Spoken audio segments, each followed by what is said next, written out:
केंद्रीय ऊर्जा, आवास और शहरी विकास मंत्री मनोहर लाल खट्टर ने बतौर मुख्य अतिथि शिरकत करते हुए मोतीलाल नेहरू खेल कूद विद्यालय राई के 53वें वार्षिकोत्सव समारोह को संबोधित किया और होनहार खिलाड़ियों को सम्मानित किया।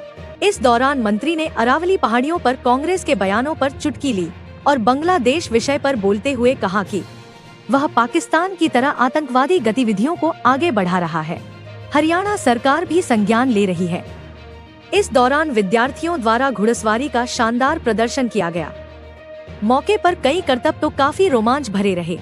इस दौरान केंद्रीय मंत्री मनोहर लाल ने उत्कृष्ट प्रदर्शन के लिए छात्रों को सम्मानित किया, जिसमें इंद्र सदन के लिए आशा वर्मा को ट्रॉफी से सम्मानित किया गया।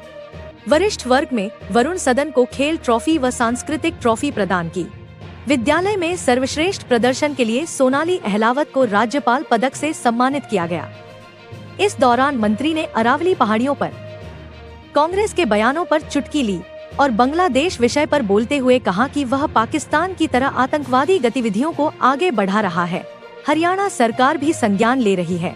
देखिए, कांग्रेस को जब कोई विषय नहीं मिलते हैं तो अधूरी बातों को लेकर के आगे बढ़ते हैं, और ये चीजें कोई आज की नहीं है।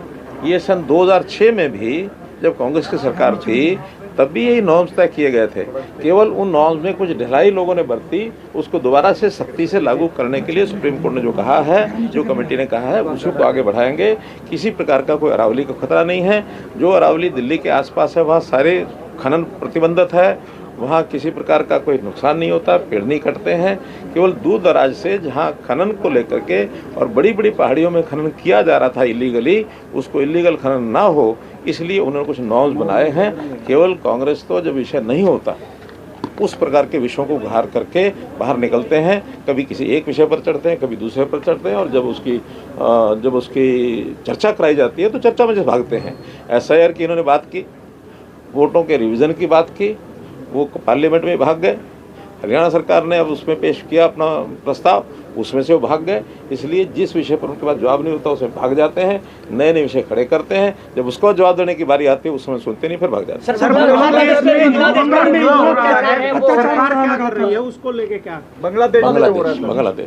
बांग्लादेश में जो घटनाएं हुई हैं बहुत ही दर्दनाक हैं, घृणा योग्य हैं, और इसकी बहुत संज्ञान भारत सरकार भी ले रही है और जनता भी वहाँ की जागरूक हो गई है।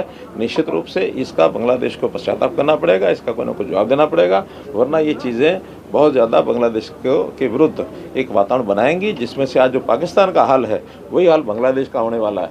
बांग्लादेश पाकिस्तान के पदचिन्हों पर चल करके अपने आप को एक आतंकवादी देश की तरफ जो आगे बढ़ा रहा है, ये बहुत गलत है। इस प्रकार से उनको अपने आप को अभी संभाल लेना चाहिए, मौका है।